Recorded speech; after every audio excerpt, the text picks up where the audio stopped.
going? The government is building.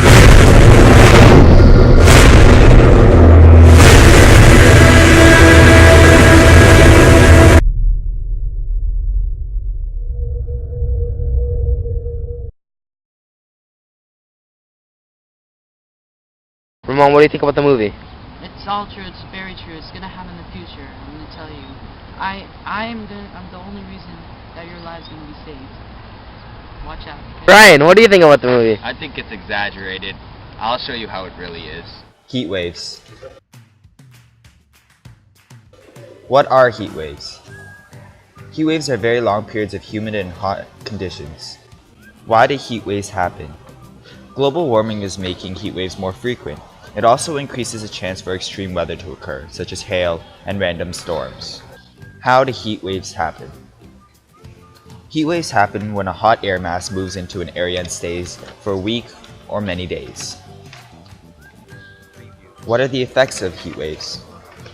Heat waves can cause dehydration and possibly cancer if exposed for too long. Heat waves leave children and elderly very vulnerable.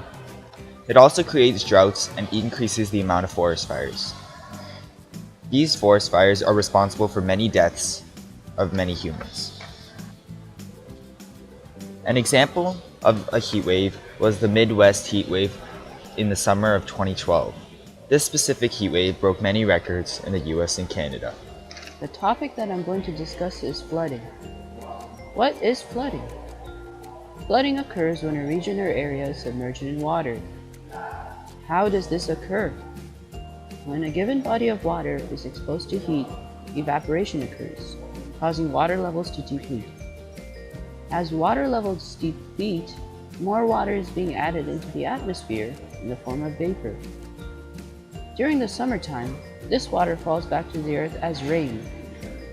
Because of increasing temperatures, global warming plays a role in flooding, because an increase in temperature means that more water is being evaporated, and in the summer, the result is heavy rains which can cause floods.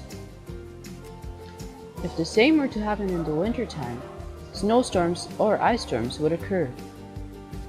Also, a warmer atmospheric temperature can absorb more moisture. This is also a factor that results in heavy downfall. An example of recent flooding was the disastrous Alberta flooding on June 20th, 2013. Prior to the flooding, the province experienced unusually high temperatures. These high temperatures may have been because of rapidly increasing global warming. Because of these abnormally high temperatures, the waters of High River, which is a river in Alberta, evaporated at an exponential rate. The warm air absorbed more moisture, and as a result, heavy rains fell all across Alberta, flooding major cities, like Calgary, leaving thousands homeless. In general, winter storms occur when two air masses of different temperatures and moistures collide. Usually this involves a cold, dry air meeting a warm, moist air. If a cold air advances, it creates a cold front. If the warm air advances on top of the cold air, it is called a warm front. And if neither air masses advance, it is called a stationary front. Snow is then formed when water vapor undergoes deposition when the atmosphere is under 0 degrees Celsius. Freezing rain is just rain that falls onto a surface that is below the freezing point. This causes a coating of glaze or ice. For this to occur, a layer of warm air must be in between two layers of cold air. Frozen precipitation will melt in the warm layer and supercool in the cold layer once again slightly above the ground. In December of 2013, a huge snowstorm affected Toronto, cutting off electricity to many homes and public buildings all across the city. As mentioned before, an area of rising air marked by cloudiness, often referred to as a storm low pressure system from Texas, passed through the United States and entered Ontario, Canada on December 20th. A warm front also ran from Texas to Toronto, leaving large amounts of snow, freezing rain, and ice pellets. A second wave of freezing rain hit Toronto December 22, causing the many power outages, affecting 300,000 Toronto Hydro customers. Here are some of the pictures from the ice storm. Every Canadian winter, temperatures will be cold enough for snow to fall. Over the past 100 years, so far there has been a 0.74 degrees increase in temperature. However, record snowstorms require near record levels of moisture. Global warming predicts that global precipitation will increase.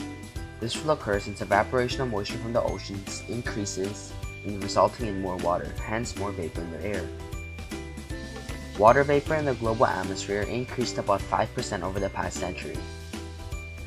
Moreover, ice coverage on the Great Lakes has fallen of 8.4% decrease per decade to a current 30% decrease since 1973. This creates greater evaporation of moisture and heavier snowstorms. Well, we survived 2012. I guess you were right after all. We survived it. I told you so. But what about 2015?